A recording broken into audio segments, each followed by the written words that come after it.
The Ten Commandments are obsolete. They're obsolete if you are a follower of Christ, if you are a Christian. That includes the whole Old Law. The Old Testament is obsolete in the sense of the Old Covenant. You might be like, wait, what about murdering people or lying or whatnot? Can we start doing that now? No, that's for a different reason, because we're under a new law. That's called the law of Christ, or the new covenant, the New Testament. Jesus is king. He is king in this new era. And we are his subjects, if you want to put it that way. He has created a new covenant, new law for us to be under.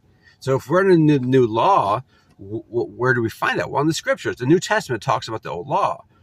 Matthew, sometimes actually in the book of Matthew, in the Sermon on the Mount, he talks about what Jesus said on the Sermon on the Mount. And often Jesus held us to even a higher standard than the old Ten Commandments, the old law.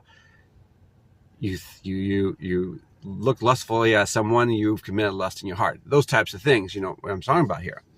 So he holds us to a much higher standard. So no, I'm not promoting that we should live lawless lives at all. That's quite the opposite. Jesus holds us to a better and higher standard. The old law is there for a reason. It's still there for a reason. It's still useful for us. Number one, it gives us clarity and definition of what sin is and what God expects of humanity. And with that, it also gives us a direction or a foreshadowing, a schoolmaster, as the Bible puts it, or a guide to the new law, the new covenant, to salvation.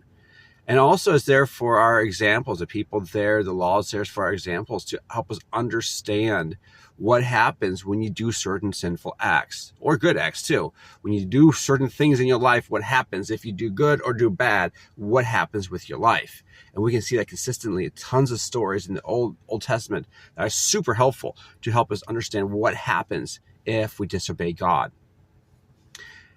With that, like, subscribe, and let me know. Please try to keep this on topic and try to be careful with how you communicate. I have been cleaning up comments here. So if you are just posting stuff just to argue and fight, it's probably gone. So, but if you have something to add, feel free. Tell me down below. Again, like, subscribe. Later.